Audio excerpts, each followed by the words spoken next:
Topic Notes 3.2 Populations and Community Ecology. So far, we've focused on ecology, or basically how all different organisms sort of interact together and with the non-living environment. Now we're going to focus a little bit more specifically on population and community level interactions. And this picture is a great example of that. These are literally hundreds of barracuda in what we generally call a shoaling behavior.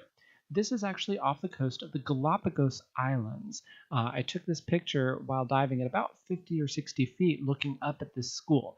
And fish like this will school for various different reasons that we're going to get into today. So let's get started. So our main idea today, populations interact with each other in a variety of ways, and through that interaction, communities change over time. Once again, here are your learning goals. These are the outcomes I expect after you get done doing this set of notes and, of course, all the supplemental activities. Make sure you're paying attention to these and check out the scales that I give you in class so you can keep track of your progress. So, if you're going to talk about populations and how they interact, there's two conditions we should mention. The first is that all organisms are going to affect each other in some way within a community. It's just unavoidable. The second part is that resources in an ecosystem exist in limited supply. Now, these two conceits actually relate to each other because the interactions that we look at most critically tend to have to do with resource consumption. For example, picture on the right is a giant hermit crab, which you can find here in South Florida. This particular picture came from under the Blue Heron Bridge. And giant hermit crabs rely on having empty conch shells to inhabit. They don't make those shells. The conchs have to die some way, and then they take them. Well, you might suspect that there's a limited number of conch shells around. That has a limiting factor on giant hermit crab populations. And so giant hermit crabs are subject to the population issues and pressures of the conch. How many there are, how many get killed during a certain period of time, and how many shells are left behind, and how big those shells are. So these are the interactions that you have. It's resource-based. Now, the picture on the left is of coral. Now, corals compete for space on a reef. There's only so much hard substrate available for them, and they compete with other corals. They compete with sponges and anemones and other invertebrates that are actually colonizing that bare rock. Now, you might not think that a coral is sitting there competing, but they do. They grow, they get larger, and they expand. And those expansions are controlled by the space available and what's brushing up against them and interfering with that. So anytime you have limited resources in one way or the other, you're going to have competition for those resources. Competition occurs when both species are negatively affected by trying to fill the same ecological niche, typically with, again, limited resources. Now we can break this down into two parts, both intraspecific competition and interspecific competition. Intraspecific competition occurs between organisms within the same species. The top picture there are two male elephant seals, and they will compete together for females. Meanwhile, interspecific competition occurs between two or more different species, and the picture on the bottom is showing an intertidal zone with various different intertidal organisms like mussels and barnacles and clams and algae, and they're all competing for space within the intertidal zone. One way I remember the difference between these two terms, intra and interspecific competition, is thinking about the internet. The internet connects everybody around the world, right? But an intranet can often be limited to a particular company. For example, even Forest Hill High School, we have an internal school district server. That's our intranet. The internet is everybody connected around the world.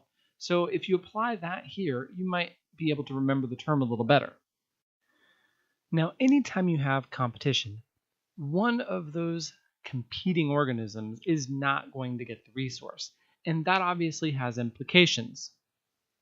One of the concepts we talk about is called the principle of competitive exclusion, in which one species will totally outcompete the other. Now, generally, this is where the concept of evolution and natural selection come into play, because obviously the adaptations are going to start to shift towards trying to deal with that competition and minimize it in some way. An example of this can be found on the intertidal zone between the low and the high tide mark. Barnacles grow in this area, and there's several different species. We're going to talk about two of them, Thamylus and Balanus. Now, in a normal circumstance, in the upper image, you'll notice that Thamylus is mostly up in the upper intertidal zone near the high tide mark, whereas Balanus is found around the low tide mark. As scientists, we did a little experiment, and we cleared off an area and removed all the Balanus and watched what happened. And of course, what ended up happening is Thamylus colonized the entire stretch of intertidal zone, meaning that even though Thamylus can be across that entire spectrum, they can't seem to compete very well with Balanus where the low tide mark is. Whereas Balanus apparently doesn't have very good adaptations for the upper high tide mark. And thus you have this differentiation between these two regions of the intertidal zone. So this leads us to the concept of resource partitioning, which occurs when species avoid competition for a particular resource by specializing in just part of that resource. The classic example is the hawk and the owl.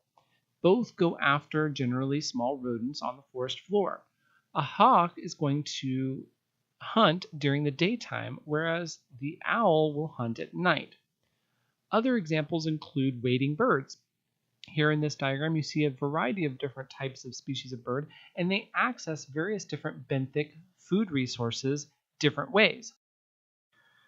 So speaking of predation, predator-prey relationships are defined by the consumption of one species, the prey, by another, the predator. And this also includes herbivore-carnivore interactions as well as producer-herbivore interactions. On the picture on the left, you actually see copepods, which is a type of zooplankton, animal-like plankton, and they actively consume phytoplankton. In the middle picture, you see a manatee actually being sort of maintained by a bunch of herbivorous fish that are kind of munching on the algae that's growing on its back. And on the right, you see a leopard seal actually with a penguin in its mouth. So here you have two carnivores, one consuming the other. So predation can occur on multiple levels. So predation results in something we call sort of an evolutionary arms race that occurs between various species that interact in this way. First example is the great white shark about to get itself a meal of a sea lion there in the top picture. Now, obviously, the great white shark is very well adapted to go after prey items like the sea lion. But the sea lion population, it's not just sitting around being eaten all the time. No, the white shark has to work very hard at it. And the reason why it has to work hard at it is because the seals have evolved over time good defenses against being eaten. Think about it. If you've ever watched a sea lion swimming around, either on a film or a documentary or even at a place like SeaWorld, you'll know that they're really fast in the water and very, very maneuverable. They can make tight turns all the way around that shark really quickly. So that makes it pretty difficult for a sea lion that knows there's a shark there to get eaten. So the white shark has to rely on other ambush-style surprise attacks to be able to get its meal. If you look at the way a white shark is colored, the dark on top and the white on the bottom, that's helping it blend in to hopefully sneak up on a prey item. Now, the white shark and the sea lion are not the only examples here. You can look at something that's much more small and inconspicuous. The picture on the bottom is of a cone snail. Now this snail is pretty amazing. It has a tooth structure kind of like a hypodermic needle, and it can inject venom into its prey item. The venom actually attacks the nervous system, paralyzing the victim and allowing the snail to, at its own snail-like speed, consume its meal. Now, because the cone snails will go after fish, and in the picture you can actually see the cone snail eating a fish, they have to have a venom that's extremely fast-acting. In fact, the cone snail is considered the most venomous animal on the planet. Interestingly enough, however, the chemicals within this toxin, there is some compounds that are a very effective painkiller. So medically, we're actually looking into and researching cone snails quite a lot. As you can imagine, predator and prey relationships can be very tight, and their spatial distributions are often linked. On the diagram below, on the x-axis you have time, and on the y-axis population density, and you can see a simple correlation between a prey and a predator population fluctuation. As prey populations get higher, predators often increase in population as well. But as predators reach that peak, prey items will fall off in terms of their population size. So this is a normal relationship that you see in the nature.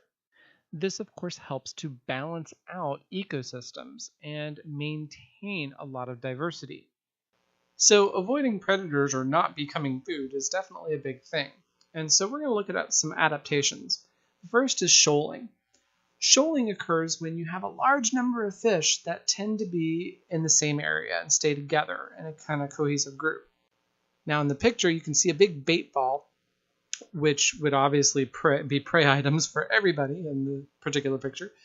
You've got a whale there, you've got sailfish, probably some tunas hanging around. Everything is going to go after those things. But they are swimming in a tight-knit school called a bait ball. Now, there's lots of benefits for shoaling. First of all, there's a certain amount of hydrodynamic efficiency. Basically, with this large group of fish, it breaks up some of the currents. It helps other fish follow behind them, and it kind of works to that advantage. But it is really key for predator avoidance. First, it's a confusing effect. There's too many of them, so it's hard for a predator to pick just one individual to go after. And then, of course, there's the many eyes effect. Every fish in that school, in that bait ball, is looking for a predator to come after it. So as soon as it moves, the rest of the school moves with it. So that many eye effect is really particularly effective. Obviously, foraging advantages are there. It takes less time to find food. And reproductive advantages. You have pretty much a big population around there to reproduce with. And we'll get into how fish reproduce later, but it's definitely effective for them. So there's sort of two types of shoalers, if you will. One is obligate and one is facultative. So obligate basically means that they spend their entire time in schools. They pretty much are continually aggregated. An example of this would be tuna and herring, anchovy, things like that. Then we have facultative shoalers, which only shoal when there's a need to for some reason. It might be for reproductive purposes. It might be because a big predator is coming through. But they only do it at certain points in time. So now we'll get into symbiotic relationships. The symbiosis is basically defined as some sort of relationship between members of two or more species. This can include all sorts of different relationships in terms of benefits.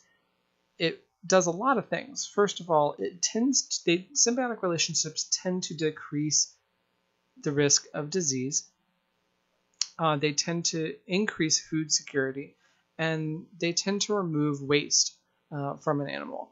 And we'll kind of get into how that works, but there's some examples here. The remora, for example, is on the fish that are actually attached to that shark in the picture. They are attached to that shark because the shark is going to feed. And when the shark feeds, it's going to leave behind probably scraps of food, and the remoras are going to be there to pick it up. The coral that you see on the left, these are coral polyps. They have that relationship with the algae in their tissues that we'll talk about in a bit. So there's all sorts of relationships here. So the first type of symbiosis is mutualism. Mutualism is where both parties benefit. Both individual species that are involved benefit from the relationship. Now, the center picture is an example of this, where you have a small fish that's cleaning the larger fish that's there, the grouper. Now, I mentioned this particular example a few lectures ago when I showed you the picture of the sheep's head and the juvenile porkfish. Well, here is the video. You can see there's actually multiple sheep's head hovering around this particular, what we call a cleaning station, and the little juvenile porkfish is going around picking off little parasites and whatever it can off of the sheep's head. And the sheep's head is very happy to be having himself cleaned. These types of cleaning stations are very common on most all reef structures between quite a few different varieties of fish. The other really good example is the picture to the right, and that's the coral. Coral have what we call zooxanthellae algae that live inside their tissues, and those algae photosynthesize and produce food. It'd be kind of like having a little food factory inside of your skin, providing you food all the time. And that's a mutualistic relationship because the algae is getting a place to live, it's getting protection, and the coral is getting food and sustenance out of it. So it's a great relationship, and it's actually the key relationship that allows massive coral reefs to be built. Next up, we've got commensalism. This is where one organism benefits and the other it isn't harmed or helped in either way. A big example of this would be the barnacles that grow on whales. This is a gray whale on the right there, and you can see its skin is covered with barnacles. They're actually itchy, and you can actually get some gray whales to actually come up and get brushed and scratched, but it doesn't hinder their life in any way in terms of that. And so that's why it's commensalism. Same thing with the anemone and the clownfish. The anemone really isn't harmed or benefit too much from the clownfish, but the clownfish gets a home and it gets protection. Then, of course, we have parasitism. Parasitism is a symbiotic relationship. It's just that one organism, specifically the parasite, benefits over the host, which is, of course, harmed. And there are two different types of parasites we can look at, ectoparasites and endoparasites. Ectoparasites exist on the skin of the fish or other organisms. You can see this here on the big mola mola. If you blow it up, there's these little tiny parasites. Almost every fish out there has some sort of parasite on it. They live on their skin, they lice out, they reproduce, they land back on other fish, and they grow again. It's a very common thing. Now, of course, there is an issue with this if you happen to bring in fish from the wild and, say, put them in an aquarium, because all of a sudden, all those parasites, they keep reproducing, and they keep loading up the fish with parasites until that dies. And if you've ever had fish that got ick, that little white stuff on them, that's a type of parasite. And of course, in a tank, it just overcomes the fish, and it's usually bad. Unless, of course, you treat it and quarantine them and things like that, which you'll be learning about this year as well. Now to that endoparasites. That would be parasites that live inside of the animal itself. And the example here is these roundworms that live inside fish. And they actually tend to live in the intestines and things like that. But when the fish dies, if you don't fillet it properly, quickly, or whatever, the roundworms will often penetrate into the flesh of the fish, and you have to deal with that. Running throughout this discussion is the concept of natural selection. So it's only right that we bring up what happened on November 24th, 1859, when Charles Darwin published The Origin of Species. Interestingly enough, Charles Darwin was not the only scientist to come up with this concept. You might have heard of a guy named Alfred Wallace, who actually did come up separately with the same conclusions. Charles Darwin had actually been relatively resistant to putting out his ideas because he knew the kind of flack he would get. But once Wallace came up with the same conclusions, he went ahead and published. Both men actually came up with these concepts through studying island species. Charles Darwin obviously very famously studied in the Galapagos Islands, and that's the image down below are the finches with the various different types of beaks. But at the basic level, we're talking about species that are competing, and in order to get those resources, those populations have to evolve and change to deal with new competitive forces. The term coevolution is that interplay with species evolving in response to each other. So one species gains an advantage, whether it be to access a resource or avoid predation. And of course, the other species has to counter that over time with new adaptations. And this goes on and on. You can see this in just about every species we can study. So it's time to throw it back to you. Here's your question. What types of human activities might affect marine populations and communities? So I want you to give me at least one specific example and explain your answer, why you think it is. And this doesn't have to be something positive or negative. It could be either or. There is plenty of sustainable interactions that we have as well. I just want you to think about it. So until next time, keep thinking.